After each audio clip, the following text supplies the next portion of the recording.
الحمدللہ نحمده ونستعینه ونستغفره ونؤمن به ونتوکل علیہ نعوذ باللہ من شرور انفسنا ومن سیئات اعمالنا من يهده الله فلا مضل له ومن يضلل فلا هادي له ونشهد ان لا اله الا الله وحده لا شريك له ونشهد ان سيدنا ومولانا محمدا عبده ورسوله اما بعد فاعوذ باللہ من الشیطان الرجیم بسم اللہ الرحمن الرحیم ان اللہ وملائکتہ یصلون علی النبی یا ایہا الذین آمنوا صلوا علیہ وسلموا تسلیما رضی اللہ عنہ سیدنا محمد صلی اللہ علیہ وسلم بما هو اہلہ۔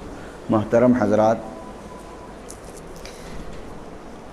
میں نے آپ کے سامنے قرآن کریم کی ایک آیت پڑھی۔ دو چیزیں ایسی ہیں جو ہمیں اور آپ کو اور دنیا میں بسنے والے ہر انسان کو، یہ دو چیزیں اور دو عمل جو ہیں یہاں پر بھی کامیاب کرے گی اور مرنے کے بعد بھی جو ہے کامیاب کرے گی۔ اس میں سے ایک یہ کہ زندگی کے ہر موڑ پہ اللہ کے رسول صلی اللہ علیہ وسلم کے طریقے کو اپنانا، یعنی اپنی زندگی کو سنت کے مطابق گزارنا۔ اور دوسری چیز جو ہے کثرت سے درود شریف پڑھنا۔ کثرت سے کیا پڑھنا؟ درود شریف پڑھنا۔ یہ دونوں چیزیں ایسی ہیں اور یہ دونوں عمل ایسے ہیں جو ہمیں جنت میں لے جانے والے ہیں۔ پہلی چیز جناب نبی کریم صلی اللہ علیہ وسلم کی سنتوں پر عمل کرنا۔ ہمیں اور ہر بسنے والے انسان کے لیے جناب نبی کریم صلی اللہ علیہ وسلم کا طریقہ جو ہے سب سے اہم ہے۔ قرآن میں ہے لَقَدْ كَانَ لَكُمْ فِي رَسُولِ اللَّهِ أُسْوَةٌ حَسَنَةٌ، کہ اللہ کے نبی صلی اللہ علیہ وسلم کا طریقہ ہم سبھی کے لیے جو ہے افضل اور بہترین ہے کہ آپ کے طریقے کے مطابق ہم اپنی زندگی کو ڈھالیں۔ آپ کے طریقے مطابق ہم اپنی زندگی کو ڈھالیں۔ جتنے بھی دین کے شعبے ہیں، 5 شعبے ہیں، عقائد ہے، معاملات ہے، معاشرت ہے، ان سب میں یہ ضروری ہے کہ سنت کے مطابق ان امور کو انجام دیا جائے، تو وہ معاشرت، وہ معاملات، وہ عقائد ہمارے درست ہو جائیں گے اور صحیح ہو جائیں گے۔ اس لیے کہ ہر معاملے میں جناب نبی کریم صلی اللہ علیہ وسلم کا طریقہ ہمیں اور آپ کو اپنانا ہے، چاہے آدمی کہیں بھی ہو۔ اور ان سنتوں پر عمل کرنے کے لیے ہمیں کون سی چیز کی ضرورت ہے؟ تو بہت ساری جو ہے ایسی کتابیں ہیں جس میں صبح سے لے کر شام تک اور رات سے لے کر صبح تک کی سنتوں کا ذکر کیا گیا ہے۔ اس میں کیا ذکر کیا گیا کہ ہر آدمی کو اس پر عمل کرنا چاہیے۔ ویسے اگر سنتوں پر عمل نہ بھی کرے تب بھی وہ کام صبح سے شام تک ایک بندہ انجام دیتا ہی ہے، صرف وہ نیت کی تبدیلی کی وجہ سے، یعنی نیت یہ کرے کہ اللہ کے رسول اس طرح کرتے تھے، یہ کام اس طرح یہ انجام دیتے تھے، تو وہ نیت کی وجہ سے، وہ سنت پر عمل ہونے کی وجہ سے اس کا ثواب جو ہے مرتب ہو جائے گا، اس کا ثواب ہمیں اور آپ کو ملے گا۔ جیسے صبح سے شام تک کے آپ سنیں، ایک آدمی رات کو سو کر صبح ضرور اٹھتا ہے، تو صبح اٹھنے کے بعد اس کو کس طرح اٹھنا چاہیے بستر سے، وہ اللہ کے رسول صلی اللہ علیہ وسلم نے سب کچھ بتلا دیا ہے۔ ایک آدمی اٹھنے کے بعد دعا پڑھے، الحمدللہ الذی احیانا بعدما اماتنا والیہ النشور، اور اس کے بعد پھر آدمی چہرہ پھر استنجے کے لیے آ جائے تو استنجے میں داخل ہونے کے وقت کی دعا پڑھے، پھر استنجے سے فارغ ہونے کے بعد کی دعا پڑھے، پھر وضو کرے گا تو مسواک کرے سنت کے مطابق، پھر وضو سنت کے مطابق کرے، پھر مسجد کے لیے آئے، مرد ہو تو عورت ہو تو گھر میں وہ نماز پڑھے، یہ اور اس کے بعد جو ہے کھانا ناشتے سے فارغ ہو کر پھر مرد ہے تو وہ اپنا کمائی کے لیے بازار جائے گا، ہر آدمی اپنی فیلڈ میں وہ جائے گا، تو اس کو گھر سے کس طرح نکلنا چاہیے، کیا پڑھ کے نکلنا چاہیے، وہاں جا کر اس کو کس طرح لوگوں کے ساتھ معاملہ کرنا چاہیے، تاجر ہے تو اس کو اپنے گراہک کے ساتھ کس طرح ملنا چاہیے، ایک بڑا آدمی ہے تو چھوٹے کے ساتھ کس طرح، چھوٹا آدمی تو ان کو بڑوں کے ساتھ کس طرح رہنا چاہیے، صبح سے لے کر شام تک کی زندگی ہمیں سنت کے مطابق گزارنا، یہ ہمیں بتلایا گیا ہے۔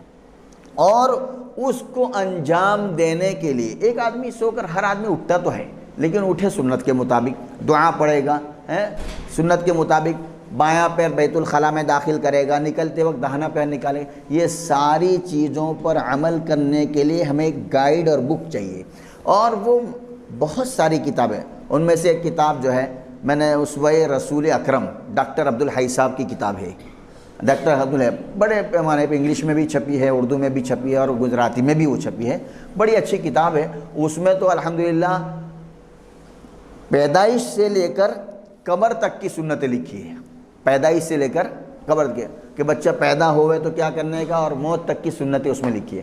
اگر ہم اور آپ اس سنتوں کے مطابق اپنی زندگی کو گزارے، اسی طرح بہت سارے لوگوں نے اس طرح کی کتابیں لکھی ہیں، تو وہ خود بھی ان سنتوں پر عمل کرے اور اپنے گھر والوں کو بھی روزانہ، اپنے بچوں کو بٹھا کر کم از کم روزانہ ایک سنت بتلائے، اور دوسرے دن بیٹھے اس وقت ان سے مطالبہ کرے، پوچھے، معلوم کرے کہ کل آپ کو کھانے کی یہ سنت بتائی تھی، آپ نے اس پر عمل کیا کہ نہیں کیا، آپ نے اس پر عمل کیا کہ نہیں کیا، اس لیے کہ ہمیں اور آپ کو جو کچھ کرنا ہے وہ کامیابی ہماری جناب نبی کریم صلی اللہ علیہ وسلم کے طریقے میں ہے۔ اس طرح غمی ہو، خوشی ہو، شادی ہو، بیاہ ہو، بازار میں ہو، گھر پر ہو، ہر وقت ہمیں سنتوں پر عمل کرنا کیا ہے، ضروری ہے۔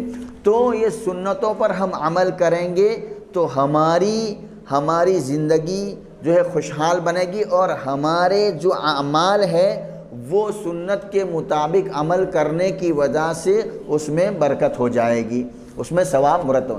دوسرا کام یہ ہے، دوسرا عمل جو ہمیں جنت دلائے گا اور جناب نبی کریم صلی اللہ علیہ وسلم کا قرب نصیب ہوگا، وہ یہ ہے کثرت سے درود شریف پڑھنا، کثرت سے درود شریف پڑھنا۔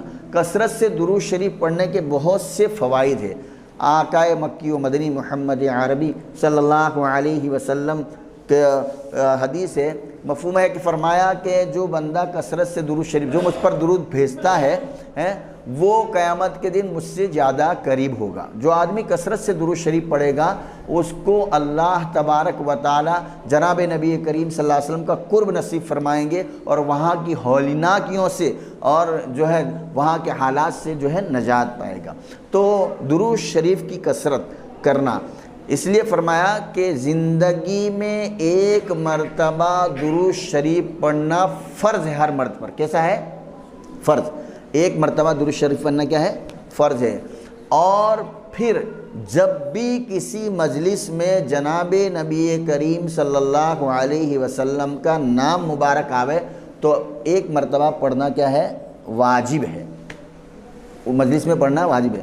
پھر بار بار آنے پر اس درود شریف پڑھنا کیا ہے؟ مستحب ہے۔ اور کم از کم اتنا تو کرے صلی اللہ علی النبی الامی، یہ کثرت سے درود شریف۔ کثرت سے درود شریف پڑھنے کے بہت سے فوائد لکھے ہیں، بہت سے، اتنی کثرت سے لکھے ہیں کہ اس لیے کہ ہمارے اوپر اور پوری امت پر جناب نبی کریم صلی اللہ علیہ وسلم کے بے شمار احسانات ہیں، اتنے احسانات ہیں کہ ہم اور آپ اس کی گنتی نہیں کر سکتے۔ اس امت کے خاطر جناب نبی کریم صلی اللہ علیہ وسلم نے کیا کیا تکالیفیں برداشت کی وہ ہم اور آپ بارہا سنتے رہتے ہیں، کتابیں اس سے بھری پڑی ہے، لیکن ہمیں اور آپ کو اس محمدی ہونے کا ہمیں آپ کو احساس نہیں ہے، ہمیں اور آپ کو احساس نہیں ہے۔ ہر کام ہم جو ہے غیروں کے طریقے کے مطابق کرتے ہیں، ہر کام کس کے طریقے کے مطابق؟ غیروں کے طریقے۔ صبح اٹھیں گے اپنا لباس پہنیں گے، ہمیں یہ معلوم نہیں ہے کہ یہ لباس سنت سے زیادہ، کوئی لباس کا ذکر جو ہے یہ نہیں بتلایا گیا کہ یہ پہنا ہے۔ اللہ کے رسول چادر مبارک جو ہے اوڑھتے تھے اور تہبند پہنتے تھے اور پائجامہ خریدنا ثابت ہے، لیکن جو چیز سنت سے زیادہ قریب ہو ایسا لباس پہننا چاہیے۔ جو چیز اس کے لیے کیا دیکھنا چاہیے؟ ہمارے بڑے جو اللہ والے بن گئے ان کو دیکھنا چاہیے کہ بھئی تخنوں کے نیچے جو پائجامہ ہے وہ تو حرام ہے، تخنوں سے اوپر پائجامہ ہونا چاہیے۔ تخنوں ما اسفل من الکعبین، جو آدمی تخنوں کے نیچے پائجامہ لٹکائے گا وہ حرام ہے۔ کیسا ہے؟ حرام ہے۔ تو ایسا پائجامہ نہیں پہننا ہے۔ پینٹ پہننے کا کوئی جو ہے وہ نہیں ہے کہ پہن سکتے، پینٹ پہنو، کوئی شریعت میں اجازت ہے اس کی، چونکہ عام ہے وہ تو، لیکن تخنوں کے اوپر ہونا چاہیے۔ اسی طرح بہت ساری چیزیں، ہمارا لباس ہے، ہمارا چہرہ سنت کے مطابق ہونا۔ ہم اور آپ یہ سمجھتے ہیں کہ بھئی داڑھی رکھنا خالی سنت ہے، سنت نہیں، واجب ہے۔ تمام اماموں کے نزدیک، چاروں اماموں کے نزدیک، امام ابو حنیفہ، امام شافعی، امام احمد، امام حنبل، چاروں امام مالک رحمۃ اللہ، چاروں اماموں کے نزدیک یہ ہے واجب ہے۔ کیسا ہے؟ واجب۔ کسی نے اور ایسا یہ گناہ ہے، ایک مجھ سے پہلے کٹانا یا مڈانا، دونوں کا برابر گناہ ہے۔ کوئی چاہے اس کو سمجھے یا نہ سمجھے، ہمیں تو ایک بات دیکھنی ہے، چاہے سنت ہے یا واجب ہے، لیکن ہمارے لیے آئیڈیل کون ہے؟ جناب نبی کریم صلی اللہ علیہ وسلم۔ اور آپ صلی اللہ علیہ وسلم کا چہرہ انور کس طرح تھا وہ ہمیں دیکھنا ہے۔ اس لیے سنتوں پر عمل کرنا اور درود شریف کی کثرت کرنا، یہ دونوں عمل بہت اہم ہے۔ کثرت سے جو درود شریف پڑھتا ہے، اس لیے فرمایا کہ جس بندے کو اللہ کے رسول سے عشق ہے وہ آدمی کو چاہیے کہ وہ اللہ کے رسول کے طریقوں کو اپنی زندگیوں میں لائیں، ہر موڑ پر، چاہے کیسے بھی حالات ہو، لیکن طریقہ رسول کو نہ چھوڑے۔ اور دوسری بات یہ ہے کثرت سے درود شریف پڑھے، کہ کثرت سے درود شریف جو آدمی پڑھتا ہے تو اس سے پریشانیاں دور ہوتی ہے، بیماریوں کے لیے شفا کا ذریعہ ہے۔ اور ایک آدمی جب درود شریف پڑھتا ہے تو سیاحین جو ہوتے ہیں وہ آقا مکی و مدنی محمد عربی صلی اللہ علیہ وسلم کے دربار میں ان کا اور ان کے والد کا نام لے کر اس درود شریف کو کیا ہے پہنچاتے ہیں، تو پڑھنے والے کو 10 نیکیاں ملتی ہیں، 10 گناہ معاف ہوتے ہیں، اس کے درجات بلند ہوتے ہیں۔ اور سب سے بڑی بات یہ ہے کہ یہ گناہوں کے کفارہ کا ذریعہ بھی ہے، گناہوں سے کفارہ ہے۔ آدمی اول فول باتیں میں لگ جاتا ہے، بہتر یہ ہے کہ وہ اس وقت اللہ کا کوئی بھی ذکر کرے، اللہ کا کوئی ذکر کرے، درود شریف پڑھے، استغفار پڑھے، اور بھی کوئی ذکر کرے، اس لیے کہ اول فول بکنے سے اور زبان سے کچھ بھی نکال دیں گے آپ تو اس سے پریشانیاں بڑھے گی، اس سے کیا بڑھے گی؟ پریشانیاں بڑھے گی۔ اور زبان سے نیکی کے الفاظ نکلیں گے، درود شریف پڑھیں گے، قرآن پڑھیں گے اور استغفار کریں گے، تو اس سے دلوں میں سکون اور سرور نصیب ہوگا اور وقت برباد نہیں ہوگا۔ اس لیے کہ قرآن میں ہے کہ الا بذکر اللہ تطمئن القلوب، تمہیں چین اور سکون اور راحت چاہیے، تمہیں چین اور سکون اور راحت چاہیے تو کیا کرنا چاہیے؟ اللہ کا ذکر کرنا، اللہ کا ذکر کرنا چاہیے، اللہ کے رضا والے اعمال ہمیں کرنا چاہیے، اللہ کی رضامندی والے اعمال کرنا چاہیے۔ اس لیے میں نے جو شروع میں آیت پڑھی کہ ان اللہ وملائکتہ یصلون علی النبی یا ایھا الذین آمنوا صلوا علیہ وسلموا تسلیما، کہ سب درود شریف پڑھتے ہیں تو ہم اور آپ بھی اللہ کے رسول پر کیا پڑھیں؟ درود شریف پڑھیں۔ تو پہلی بات یہ ہے کہ ہم اپنی زندگیوں کو سنت کے مطابق ڈھالیں، سنت کے مطابق کیا کریں؟ ڈھالیں۔ اس کے لیے کتابیں بہت ساری بھری پڑی ہیں، ان سنتوں پر خود بھی عمل کریں اور اپنے گھروں میں بھی اس کا اہتمام کرائیں۔ اور دوسری بات کثرت سے درود شریف پڑھیں۔ آدمی بہت سارے درود شریف ایسے ہیں جو بیماریوں سے شفا کا ذریعہ بنتے ہیں، پریشانیوں سے، مقدمات سے نجات دلاتے ہیں، بہت ساری۔ تو ہمیں اور آپ کو چاہیے کہ پہلے ہی ہمارے لیے آئیڈیل کون ہے؟ جناب نبی کریم صلی اللہ علیہ وسلم۔ تو اللہ کے رسول کی سنتوں کو اپنی زندگیوں میں ڈالیں اور کثرت سے درود شریف پڑھیں اور استغفار بھی کریں کہ اللہ تعالی ہمیں اب جو گزری ہوئی زندگی ہے اور اس میں جو کچھ ہم سے گناہ اور غلطیاں ہوئے، اللہ تو اپنی دریائے رحمت سے اسے معاف فرما دے، اور آئندہ جو زندگی ہے وہ اپنے حکموں کے مطابق اور جناب نبی کریم صلی اللہ علیہ وسلم کے طریقے کے مطابق زندگی گزارنے کی توفیق مرحمت فرما۔ تو اللہ تعالیٰ بہت ہی بڑا کریم ہے، معاف کرنے والا ہے، وہ معاف کر دے گا اور ہمیں جو ہے نیک اعمال کی توفیق بھی عطا فرمائے۔ اللہ تعالیٰ مجھے بھی کئی باتوں پر عمل کی توفیق عطا فرمائے، آپ حضرات کو بھی عمل کی توفیق عطا فرمائے، اخلاص کی دولت سے